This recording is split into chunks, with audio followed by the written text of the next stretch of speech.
Welcome back students, class 11th political science. पिछले दो video में हमने chapter 2 fundamental rights in Indian constitution देख रहे थे। आज उसका लास्ट वीडियो पार्ट 3 है और यह अंतिम वीडियो है इस चैप्टर का। आई होप आप सभी बच्चे बेहतर ढंग से समझ रहे होंगे। तो रिकैप करते हैं कुछ पिछले चैप्टर में। इसी चैप्टर के पिछले वीडियो में हमने जो दो वीडियो हमने अपलोड किए थे उसमें आप सभी ने फंडामेंटल राइट्स के बारे में पढ़ा था। इम्पोर्टेंस क्या है सिटीजन्स के लिए, इसको हमने देखा था। और सिंपल राइट्स और फंडामेंटल राइट्स में क्या डिफरेंसेस हैं, जुडिशरी का क्या रोल है इसमें फंडामेंटल राइट्स को सुरक्षित रखने में। और हमने इंडियन कॉन्स्टिट्यूशन में जो फंडामेंटल राइट्स दिए गए हैं सिटीजन्स को, उसको हमने पूरा डिटेल में हमने सेकंड वीडियो में देखने का प्रयास किया था। तो आज हम इसी चैप्टर के आगे के हिस्से डायरेक्टिव प्रिंसिपल्स को देखने का प्रयास करेंगे, जिसको आप नीति निदेशक सिद्धांत कहते हो। डीपीएसपी जिसको बोला जाता है, directive principles of state policy. ठीक है, राज्य के नीति निदेशक सिद्धांत। ठीक है, तो राज्य के नीति निदेशक सिद्धांत जो हैं वो आपके संविधान के भाग 4 में सम्मिलित हैं। फंडामेंटल राइट भाग 3 में था, यह जो है भाग 4 में है, आर्टिकल 36 से लेकर 51 के बीच। ठीक है, अब ये है क्या चीज़, जब देश आज़ाद हो रहा था, ठीक है, तो हमारे राष्ट्र निर्माताओं ने कुछ ऐसे लक्ष्य तय किए थे, कुछ ऐसे उद्देश्य तय किए थे जिनको संविधान लागू होने के बाद जो सरकारें बनेंगी उन लक्ष्यों या उद्देश्यों को प्राप्त करने के लिए जो भी नीतियां बनाएंगी उसके लिए कुछ बातों को सम्मिलित किया गया था कॉन्स्टिट्यूशन में भाग 4 में। यह ऐसे बातें हैं जो सरकारों को निर्देश देंगी, मार्गदर्शन देंगी कि वह किस तरह की नीतियां बनाएं। ठीक है, क्योंकि इन नीति निदेशक सिद्धांतों में उद्देश्य लिखे हुए हैं, लक्ष्य लिखे हुए हैं कि हमारा समाज कैसा होगा, हम कैसे समाज की स्थापना करना चाहते हैं, वो सारी अच्छी बातें इसमें शामिल की गई हैं। ठीक है, और राज्य या सरकार जब भी कोई कानून या नियम या नीतियां बनाएगी तो इन अच्छी बातों को अमल में लाएंगी और यह एक तरह से निर्देशन का काम करेंगी। इसीलिए इसको कहा गया राज्य के नीति निदेशक, यानी जब जो भी नीतियां बनाई जाएंगी उसके संबंध में सरकार को का निर्देशन करना, मार्गदर्शन करना कि इन्हीं में लिखी बातों को ध्यान में रखकर वह कानून बनाए। ठीक है,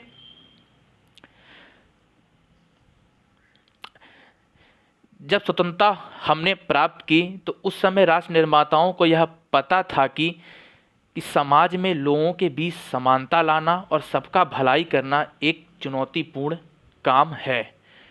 ठीक है, इसके लिए संविधान में भाग 4 में अनुच्छेद 36 से लेकर 51 के बीच राज्य के नीति निदेशक सिद्धांतों को शामिल किया गया। यानी कि यह सिद्धांत समाज में लोगों के बीच समानता और लोगों की भलाई से संबंधित है।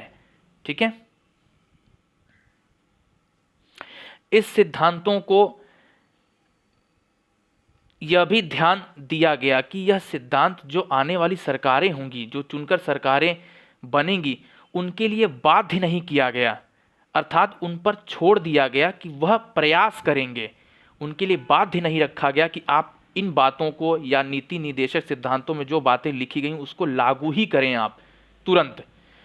वो भावी सरकारों पर छोड़ दिया गया कि परिस्थितियों के अनुसार जैसी स्थितियां होंगी, जैसी सरकार चलती चलेगी, उस तरह से प्रयास करेगी सरकारें आने वाली कि वह इन सभी बातों को अपने कानून या नीतियों के माध्यम से लागू करने का प्रयास करें। यानी कि थोड़ा सा बाध्य नहीं बनाया गया, प्रयास करने के लिए कहा गया सरकार को। इसलिए यह सिद्धांत वाद योग्य नहीं है, अर्थात इन सिद्धांतों को न्यायालय के आदेश के द्वारा लागू नहीं कराया जा सकता। ठीक है, कि कोई चला जाए कि मुझे नीति निदेश सिद्धांत में ये बात लिखी है, मुझे ये मिल नहीं रही है तो मुझे तुरंत प्रोवाइड कराया जाए, तो न्यायालय कोई ऐसा आदेश नहीं दे सकती कि नीति निर्देशक सिद्धांत को तत्काल लागू किया जाए। यह सरकारों पर छोड़ दिया गया है कि सरकारें प्रयास करेंगी, जैसे जैसे जो सरकारें चुनकर आएंगी हर 5 साल के बाद, वो सरकारें प्रयास करेंगी कि इन सिद्धांतों में जो लिखी बातें हैं उसको क्षमता अनुसार लागू करें। ठीक है,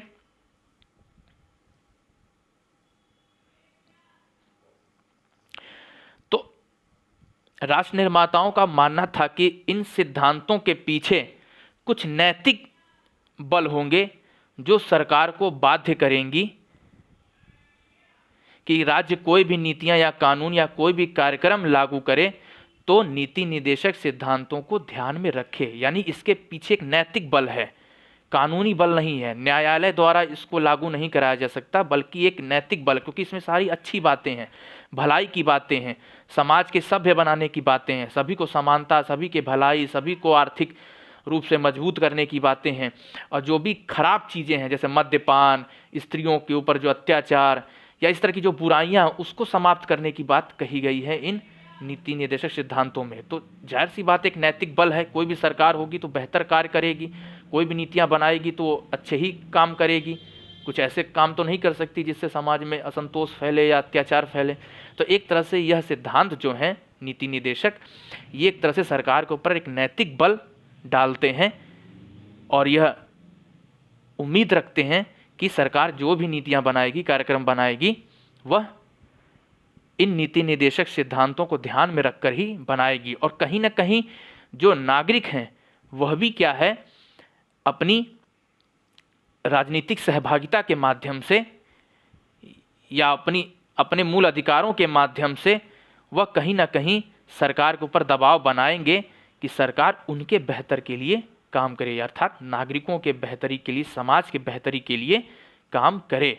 क्योंकि नीति निर्देशक सिद्धांत में वो सारे बातें लिखी गई हैं जो एक सभ्य समाज के लिए होनी आवश्यक है।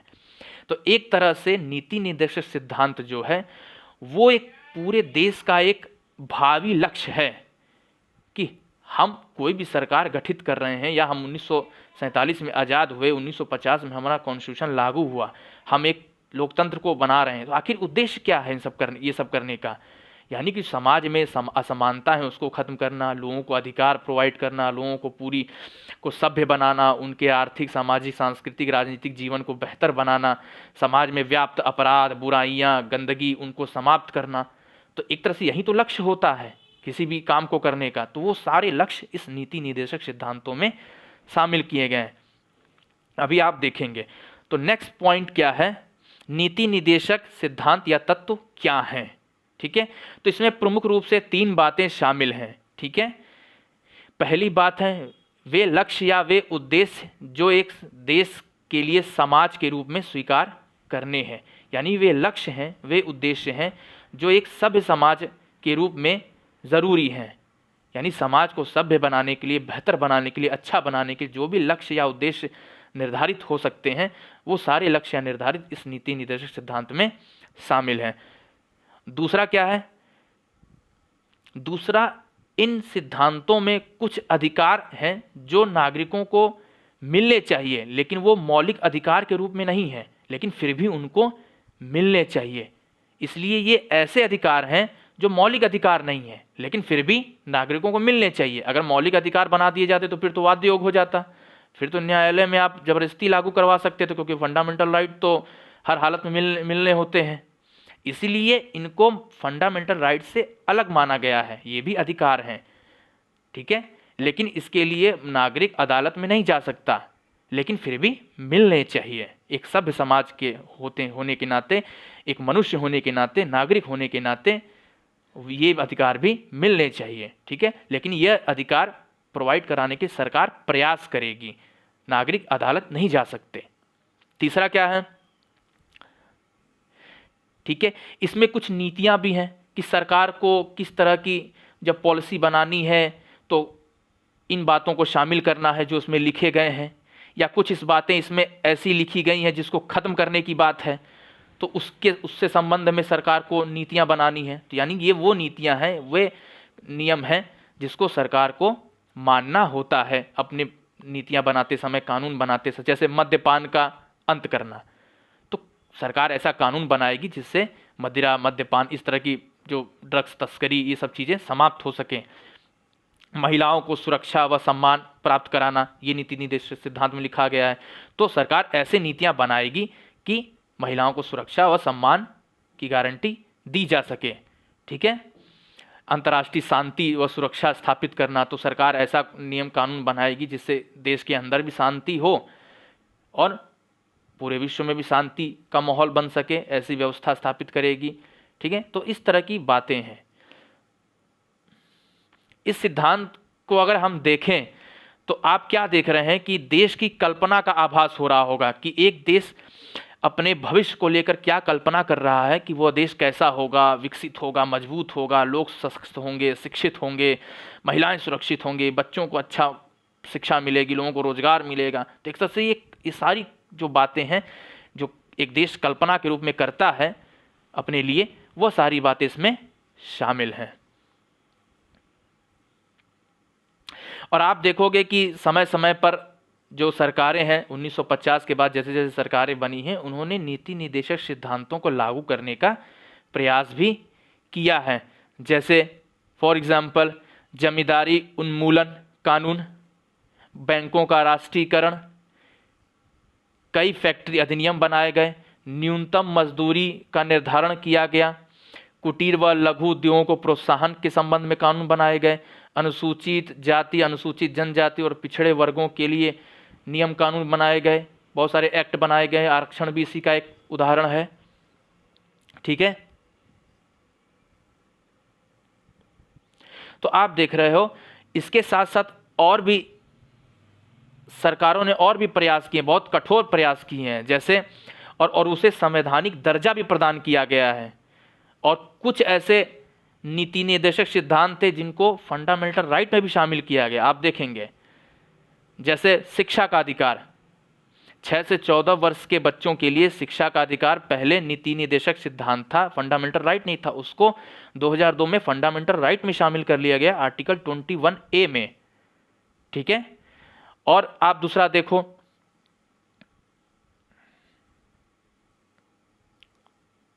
आप स्क्रीन पे देखते जाना, आप नोट डाउन करते जाना। ठीक है। आप ये भी देखोगे पंचायती राज व्यवस्था को किस तरह से लागू कर दिया गया, जो पहले एक तरह से संविधान का अंग नहीं था। 1993 में 73वां और 74वां संशोधन करके ग्राम के लिए और नगरों के लिए पंचायती राज व्यवस्था की स्थापना की गई और उसको संविधान में मेंशन कर दिया गया। संविधान में मेंशन करने का मतलब होता है कि फिर ये होंगे ही होंगे। फिर ऐसा नहीं है कि सरकारें या राज्य सरकारें या केंद्र सरकार मर्जी से लागू करेगी या पंचायती राज व्यवस्था की व्यवस्था करेगी। ठीक है। फिर वो संवैधानिक हो गया, यानी कि वो चीज़ अब नियमित रूप से अब होगा। यानी कुछ ऐसे प्रावधान भी सरकार ने किए जिसको लागू करने का प्रयास किया, और कुछ ऐसे नीति निर्देशक सिद्धांत जो थे जिनको फंडामेंटल राइट भी बनाया गया और संविधान का अंग भी बनाया गया, जिसमें रोजगार के संबंध में भी गारंटी दी गई। सीमित काम का अधिकार कि 100 दिन का रोजगार मिलेगा। आपको पता है, आप सब जानते हो, 100 दिन का रोजगार के संबंध में रोजगार की गारंटी प्रदान की गई। ठीक है। उस स्कूलों में आप जानते हो कि 6 से 14 वर्ष के क्लास 8 तक के बच्चों को क्या है कि दोपहर का भोजन प्रोवाइड कराया जाता है। ठीक है। ताकि बच्चे विद्यालय में अधिक से अधिक आ सकें, बच्चे पढ़ सकें। ठीक है। तो ये सारे आप देख रहे हो कि प्रावधान जो नीति निर्देशक सिद्धांत के थे, जिसको क्या है सरकार ने समय समय पर लागू करने का प्रयास किया है। इसके संबंध में कानून बनाए हैं, और यहाँ तक कुछ ऐसे नीति निर्देशक सिद्धांत थे जिनको फंडामेंटल राइट्स में शामिल किया गया, जिसमें शिक्षा का अधिकार और संवैधानिक दर्जा भी प्रदान किया, जिसमें है तो आपका है पंचायती राज व्यवस्था। और भी बाकी रोजगार के संबंध में, बच्चों के भोजन के संबंध में, दोपहर के भोजन में के संबंध में, ताकि शिक्षा का अधिकार को अगर फंडामेंटल राइट बनाया गया है और उसको व्यवहारिक रूप में पूरा करना है तो फिर बच्चों को तो लाना होगा। तो इसलिए दोपहर का भोजन, ताकि गरीब से गरीब बच्चा भी भोजन के प्राप्त करने की आशंका में ही, अगर लालच में ही अगर वो विद्यालय आता है तो इसी बहाने पढ़ेगा तो सही। माँ बाप भी भेजेंगे कि बच्चों को चलो वहाँ भोजन मिलेगा, माँ बाप को भी चिंता मुक्त हो जाएंगे कि चलो वहाँ खाने पीने को मिलेगा तो हमको टेंशन नहीं, चलो भाई भेज देते हैं स्कूल। तो इस तरह से शिक्षा का अधिकार जो है और जो शिक्षा का लक्ष्य हमने बनाया 100% चाइल्ड जो एजुकेशन रेशियो होना चाहिए, उसको प्राप्त करने में हम सफल हो पाएंगे। तो कुछ प्रश्न है, राज्य के नीति निर्देश सिद्धांत से आप क्या समझते हैं? सरकार ने इस तरफ कौन कौन से कदम उठाए हैं? आप प्रश्न लिखेंगे, उत्तर लिखने का प्रयास करेंगे। दूसरा प्रश्न है, स्वयं के प्रयासों के द्वारा यह पता करें कि संविधान में नीति निर्देशक सिद्धांत कौन कौन से हैं और वो किस किस अनुच्छेद में शामिल हैं, इसको भी आप लिखने का प्रयास करें। प्रश्न 3 है, मौलिक अधिकारों की तरह नीति निर्देशक सिद्धांतों को वाद योग्य नहीं बनाया गया, इसके पीछे राष्ट्र निर्माताओं की क्या सोच रही होगी? ठीक है, इस पर आप प्रश्न उत्तर लिखने का प्रयास करें। अब देख लीजिए कुछ कुछ नीति निर्देशक सिद्धांत में प्रमुख बातें क्या क्या हैं जो शामिल हैं। देखिए, कुछ उद्देश्य हैं, लोगों का कल्याण करना, सामाजिक आर्थिक व राजनीतिक न्याय उपलब्ध कराना, ठीक है, ये उद्देश्य है। जीवन स्तर ऊंचा उठाना, संसाधनों का समान वितरण करना, अंतर्राष्ट्रीय शांति व सुरक्षा को बढ़ावा देना, यह नीति निर्देशक सिद्धांत में शामिल है जो उद्देश्य के रूप में है। और कुछ नीतियों के रूप में है, समान नागरिक संहिता की स्थापना करना,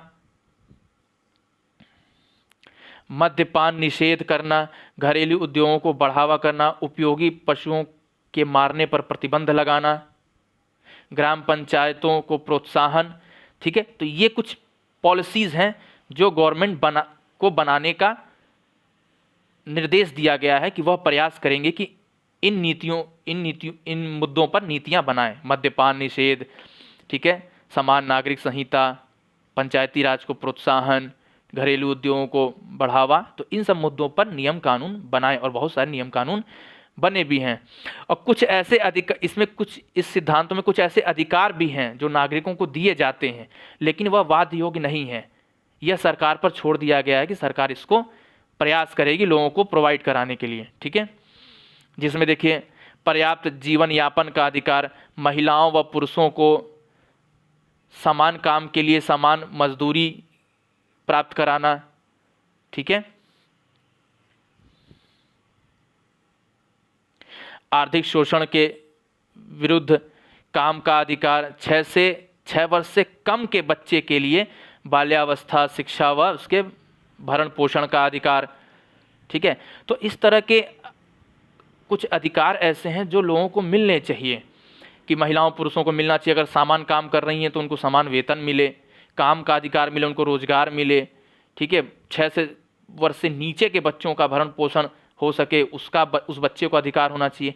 तो ये अधिकार के रूप में है, लेकिन यह मौलिक अधिकार में शामिल नहीं है। ये प्राप्त तो होने चाहिए, सरकारें प्रयास भी करेंगी इन सबको प्राप्त कराया जाए। सरकार प्रयास करेगी कि महिलाओं पुरुषों के वेतन समान हो, अगर वो समान काम कर रहे हैं। 6 से 14 वर्ष के जैसे बच्चों के लिए अधिकार बनाए गए हैं मौलिक अधिकार, उसी तरह 6 से नीचे बच्चों को भी पूरा सम्मान, पूरा भरण पोषण, शिक्षा सब कुछ मिलना चाहिए, ठीक है। लोगों को काम मिलना चाहिए, लेकिन यह फंडामेंटल राइट नहीं है, ठीक है। लोगों के अधिकार तो हैं, लेकिन ये फंडामेंटल राइट नहीं है, इसके लिए आप अदालत नहीं जा सकते। तो प्रश्न 3 है, नीति निर्देशक सिद्धांत के प्रमुख उद्देश्य क्या है? लोक कल्याण, सामाजिक आर्थिक न्याय के लिए यह किस प्रकार आवश्यक है, ठीक है। इस पर एक विस्तृत प्रश्न लिखने का आप प्रयास करेंगे। नीति निर्देशक सिद्धांत और मौलिक अधिकार में संबंध क्या है? नया पॉइंट ये है कि आखिर हमने जो देखा अब तक कि फंडामेंटल राइट और नीति निर्देशक सिद्धांत किस तरह से अलग अलग हैं, वाद योग्य नहीं है, न्यायालय द्वारा उसको लागू नहीं कराया जा सकता इन सिद्धांतों को, जबकि फंडामेंटल राइट को कराया जा सकता है। तो आखिर संबंध क्या है, ठीक है। ये दोनों एक दूसरे के पूरक हैं। जहां मौलिक अधिकार सरकार को के कुछ कार्यों पर प्रतिबंध लगाते हैं, अर्थात मौलिक अधिकार सरकार को कुछ काम न करने के लिए बाध्य करते हैं कि आप लोगों के अधिकारों का हनन नहीं कर सकते, समझ रहे हो, तो कुछ प्रतिबंध लगाते हैं। तो वहीं नीति निर्देशक सिद्धांत क्या है? राज्य को कुछ कार्य करने के लिए प्रेरित करते हैं, बाध्य नहीं करते, प्रेरित करते हैं, ठीक है, कि राज्य ऐसे काम करे। जो नीति निदेशक सिद्धांत में लिखे हैं। और फंडामेंटल राइट में कुछ ऐसे बातें हैं जिन पर राज्य को यह कहा जाता है कि आप इनके संबंध में कोई सीमाएं नहीं लगा सकते, ये लोगों को मिले हैं। यानी कि मौलिक अधिकार राज्य को कुछ काम न करने के लिए बाध्य करते हैं कि वो काम न करें, राज्य को बाध्य करते हैं कि आपको इन सब मुद्दों पर कानून नहीं बनाने हैं। मौलिक अधिकार ये लोगों को मिले हैं, इसको मिले रहने दीजिए, आप इसको कम या नहीं कर सकते। लेकिन नीति निर्देशक सिद्धांत जो हैं वो राज्य को प्रेरित करते हैं कि इनमें लिखी बातों को आपको करना है। ठीक है, मौलिक अधिकार जहां लोगों के अधिकारों को संरक्षित करते हैं, मौलिक अधिकार जहां व्यक्ति के अधिकार को संरक्षित करते हैं, तो वहीं नीति निर्देशक सिद्धांत पूरे समाज के हित की बात करता है। मौलिक अधिकार जो है वो व्यक्ति के सिर्फ एक इंडिविजुअल को देखता है, यानी हर इंडिविजुअल को देखता है और उसके अधिकारों की रक्षा करता है, जबकि नीति निदेशक सिद्धांत पूरे समाज के रूप में देखता है। नीति निर्देशक सिद्धांत एक व्यक्ति के रूप में नहीं देखता कि एक व्यक्ति को मिलना चाहिए नहीं मिलना चाहिए, वो पूरे समाज को मिलना चाहिए इस भाव से देखता है। ठीक है, आप जानते हो जब आज़ादी के बाद कि जब सरकार ने जमींदारी उन्मूलन कानून बनाया तो इसके खिलाफ बहुत सारे विवाद उठे, जो विवाद नीति निर्देशक सिद्धांत और फंडामेंटल राइट के बीच थे। अब वो विवाद क्यों उठा था? इस कानून का विरोध इस आधार पर हुआ कि इससे संपत्ति के अधिकार का हनन होता है, क्योंकि पहले आपके फंडामेंटल राइट में संपत्ति का अधिकार भी शामिल था आर्टिकल 31 में।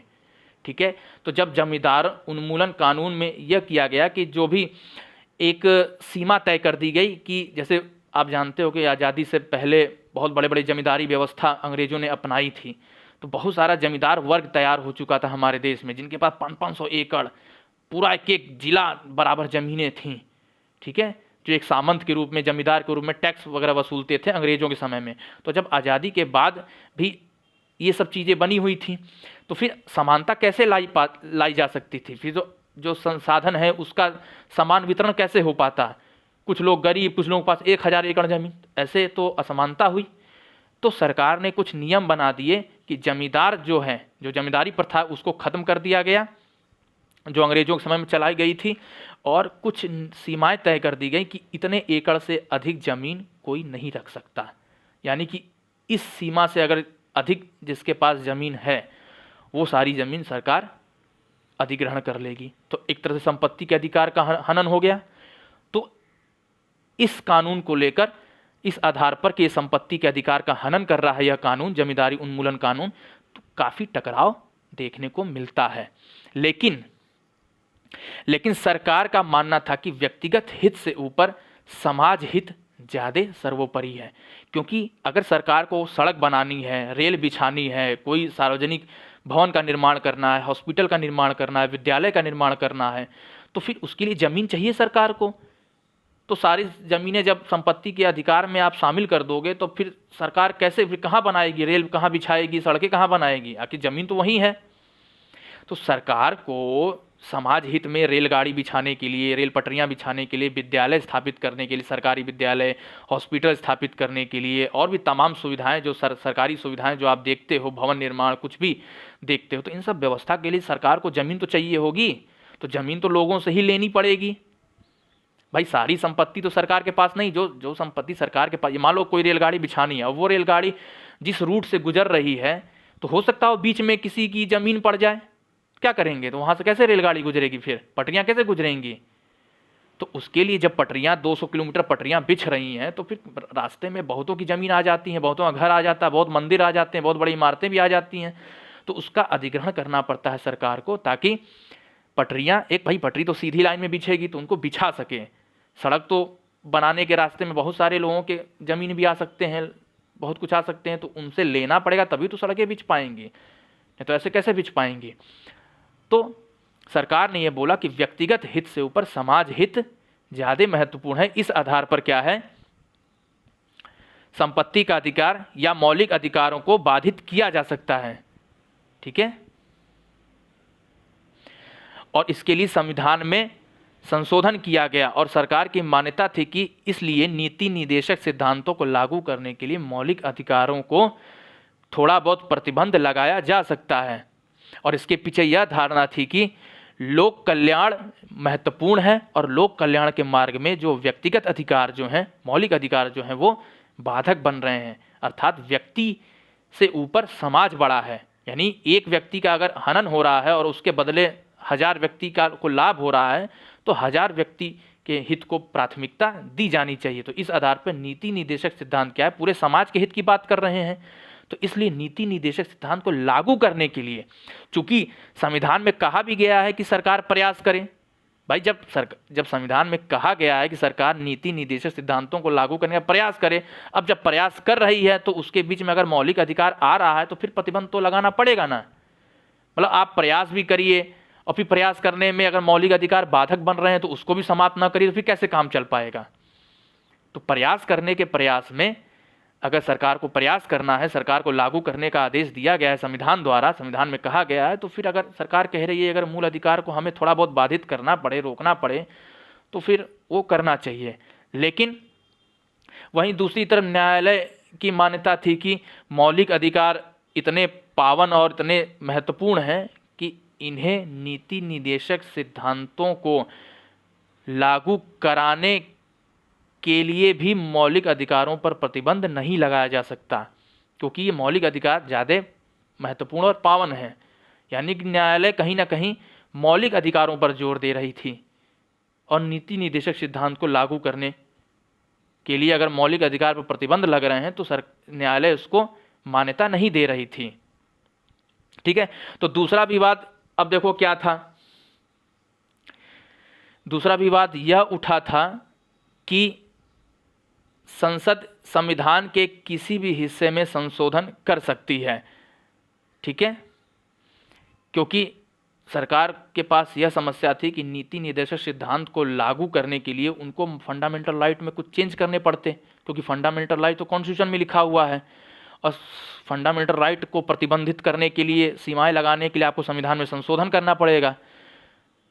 तो चूंकि संविधान में संशोधन 368 में लिखा गया, अनुच्छेद 368 में, और यह राइट संसद को दिया गया है कि संसद संविधान में किसी प्रकार का संशोधन कर सकती है, तो इस हिसाब से संसद कहती थी कि हम मूल अधिकार में भी संशोधन कर सकते हैं, क्योंकि मूल अधिकार भी तो संविधान का हिस्सा है। जब संविधान में हम संशोधन कर सकते हैं किसी भी हिस्से में, तो फिर मूल अधिकार भी तो उसी का हिस्सा है, तो मूल अधिकार में भी संशोधन कर सकते हैं। तो जब सरकार ऐसा करती थी तो बार बार सुप्रीम कोर्ट में, न्यायालय में याचिकाएं पहुंच जाती थीं लोगों द्वारा कि यह मेरे अधिकारों का हनन है। और चूंकि मूल अधिकार के संबंध में यह लिखा हुआ है कि अगर मूल अधिकार का हनन होगा तो न्यायालय इसकी जांच करेगा, न्यायालय का संरक्षण प्राप्त होगा, तो कंट्रोडिक्शन हो रहा है। एक तो संसद को अधिकार दिया गया है संविधान में आप किसी भाग में संशोधन कर सकते हैं, और दूसरी तरफ मूल अधिकार में अगर किसी प्रकार का हस्तक्षेप होता है तो न्यायालय इसकी जांच करेगा, न्यायालय उसकी सुरक्षा करेगा। तो कंट्रोवर्शियल बात हो गई ना। फिर संसद परिवर्तन करे तो लोग पहुंच जाए न्यायालय, अगर लोगों का अधिकार हो। तो इस विवाद में फिर सुप्रीम कोर्ट ने कहा कि संसद कोई भी ऐसा संशोधन नहीं कर सकती जो मूल अधिकारों का हनन होता हो। ठीक है, आगे चलकर सुप्रीम कोर्ट ने कहा कि संसद संविधान के किसी हिस्से में बदलाव कर सकती है, लेकिन मूल अधिकारों में किसी प्रकार का संशोधन नहीं कर सकती। ठीक है, और आगे चलकर न्यायालय द्वारा 1973 में केशवानंद बनाम भारत सरकार के मामले में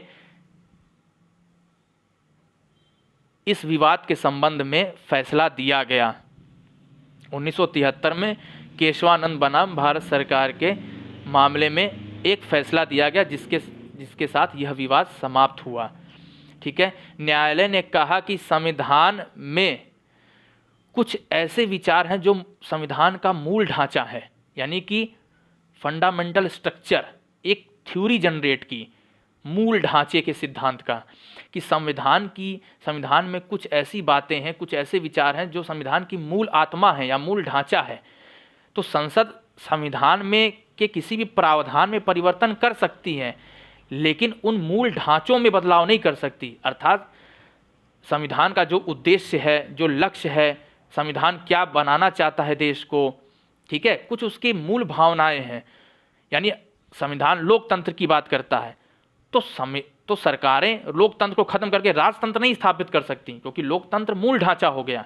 हाँ, सरकार लोकतंत्र को बनाए रखते हुए लोकतंत्र को बेहतर बनाने के लिए कोई परिवर्तन कर सकती है, लेकिन पूरे मूल स्ट्रक्चर को ही खत्म कर दें। जैसे फॉर एग्जांपल बिल्डिंग बनी हुई है, हमने आपको कह दिया कि आप इस बिल्डिंग में कुछ संशोधन कर सकते हैं, तो आप थोड़ा बहुत बीच में कुछ लगवा दिए, कुछ टाइल्स लगवा दिए, कोई बीच में एक खिड़की लगवा दिए, दरवाजे लगवा दिए, हल्का फुल्का तोड़ फोड़ करके उसी में हल्का फुल्का स्ट्रक्चर चेंज कर दिए, लेकिन पूरी बिल्डिंग गिरा के आप कोई नई बिल्डिंग नहीं बना सकते। तो न्यायालय यही कहा कि संविधान एक बिल्डिंग की तरह है, तो पूरी और उसमें जो मूल ढांचा है वो संविधान की बिल्डिंग की तरह है, उस पूरी बिल्डिंग को आप बदल नहीं सकते।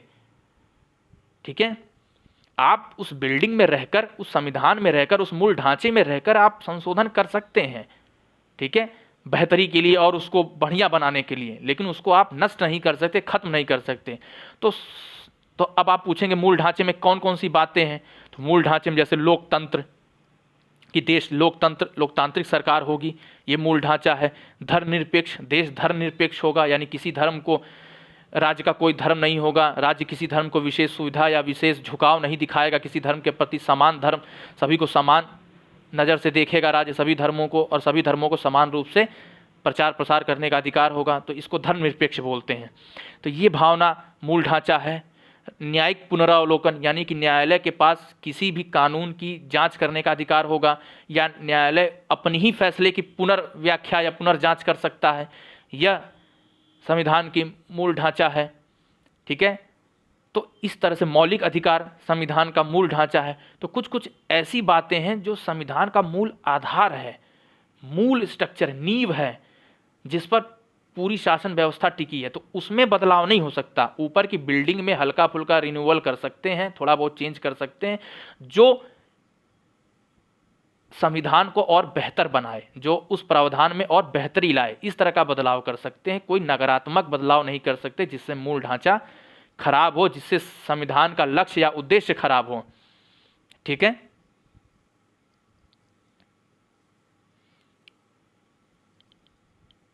तीसरा विवाद था संपत्ति के अधिकार को लेकर था। संविधान में स्पष्ट लिखा हुआ है कि सरकार लोक कल्याण के लिए संपत्ति का अधिग्रहण कर सकती है, ये कॉन्स्टिट्यूशन में लिखा हुआ है। तो 1973 में केशवानंद बनाम भारत सरकार मामले में न्यायालय ने संपत्ति के अधिकार को मूल ढांचा नहीं माना। ठीक है, यानी कि अब तक जो फंडामेंटल राइट में था 31, जिस पर अब तक न्यायालय मूल ढांचा मान रही थी फंडामेंटल राइट को, लेकिन फंडामेंटल राइट के इस संपत्ति के अधिकार को आखिरकार न्यायालय ने खुद ही कह दिया कि ये मूल ढांचा नहीं है।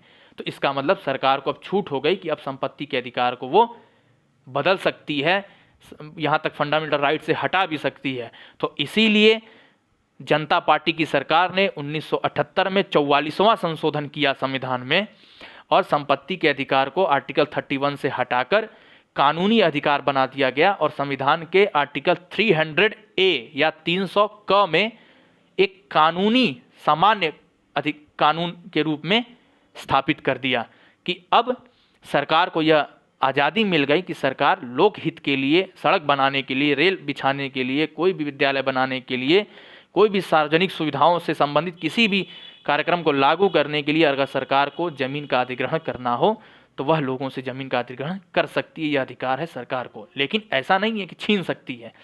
उसके संबंध में मुआवजा की व्यवस्था की गई कि सरकार कुछ मुआवजे देकर ही जमीन का अधिग्रहण कर सकती है, जबरन नहीं कर सकती। अधिग्रहण करने का मतलब ये नहीं कि आप किसी से ऐसे ही ले लीजिए, आपको उसके संबंध में मुआवजा देना पड़ेगा। तो हाल ही में मुआवजे में ये था कि जो वर्तमान में जो प्राइस चल रहा है ज़मीन का, उस क्षेत्र का जो भी दाम चल रहा है वर्तमान में, उससे 4 गुना अधिक मुआवजा देगी। मोदी सरकार ने ये बनाया था। ये हर सरकारें अपने अपने हिसाब से मुआवजा तय करती हैं। ठीक है, तो मुआवजा देकर अधिग्रहण करेगी, ठीक, लेकिन अधिग्रहण कर सकती है।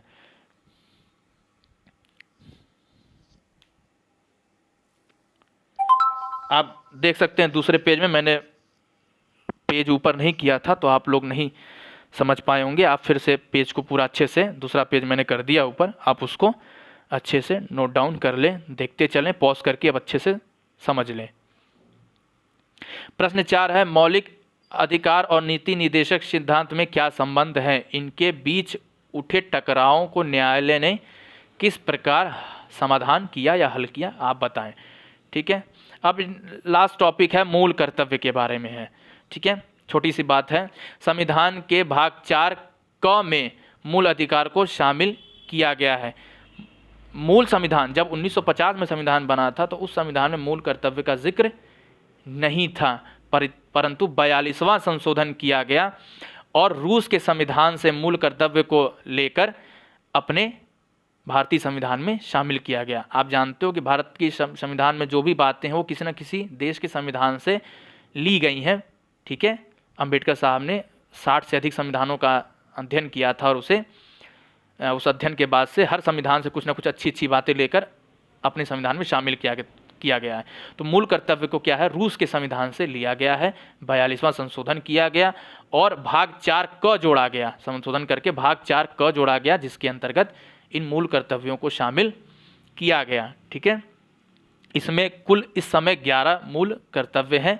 यह मूल कर्तव्य नागरिकों के ऊपर कुछ दायित्व प्रदान करते हैं। जैसे अधिकार कुछ नागरिकों को करने की आज़ादी देते हैं, तो उसी तरह मूल कर्तव्य नागरिकों को कुछ दायित्व देते हैं कि इन चीज़ों को भी आपको करना है। ठीक है, आपको अपनी स्वतंत्रता का आनंद उठाना है, आपको शोषण के विरुद्ध आपको तमाम अधिकार दिए गए हैं, आपको अपने धर्म के पालन करने का अधिकार है, लेकिन कुछ ऐसे आपके कर्तव्य भी होने चाहिए जो भले आपकी इच्छा ना हो करने की, लेकिन फिर भी आपको करने चाहिए। ठीक है,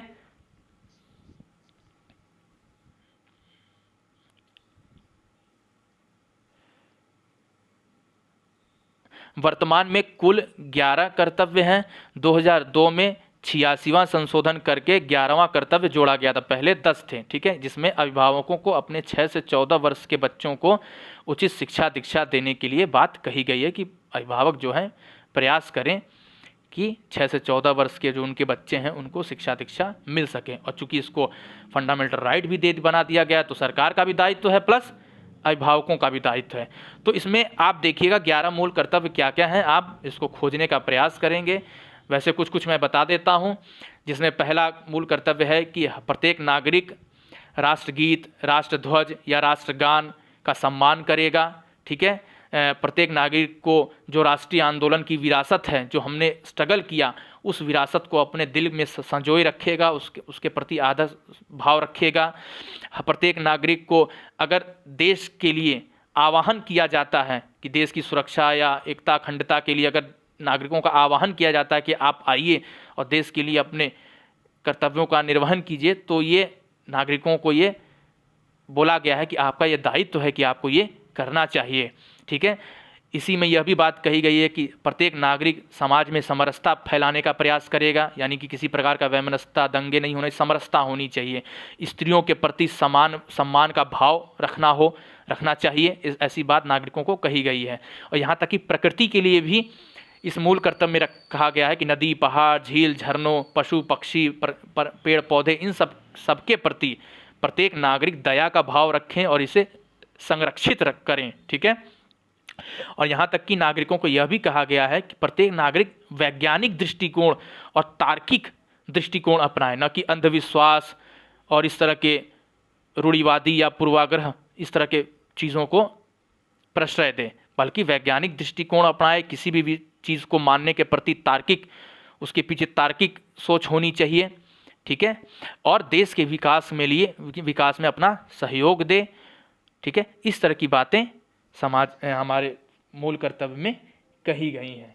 ठीक है, तो अब हमने देखा कि यह चैप्टर यहाँ अब आकर समाप्त हो जाता है। हमने फंडामेंटल राइट देखा, DPSP देखा, नीति निर्देशक सिद्धांत को देखा, मूल कर्तव्यों को देखा, और एक पॉइंट और जो इसमें नहीं लिखी है कि फंडामेंटल राइट को 1975 में स्वर्ण सिंह की एक कमेटी बनाई गई थी, इंदिरा गांधी जी के द्वारा स्वर्ण सिंह समिति बनाई गई थी अध्यक्षता में, और इस समिति ने ये मूल कर्तव्य की बात कही थी। स्वर्ण सिंह इसके अध्यक्ष थे इस कमेटी के, और इस कमेटी की रिकमेंडेशन थी कि मूल कर्तव्य होने चाहिए। तो उस टाइम इस समिति ने 8 मूल कर्तव्य बताए थे, और जिसमें उस समय तो टैक्स देने का अधिकार, वोट देने का अधिकार, वोट देना चाहिए नागरिकों को, टैक्स देना चाहिए नागरिकों को, यह भी मूल कर्तव्य में शामिल था।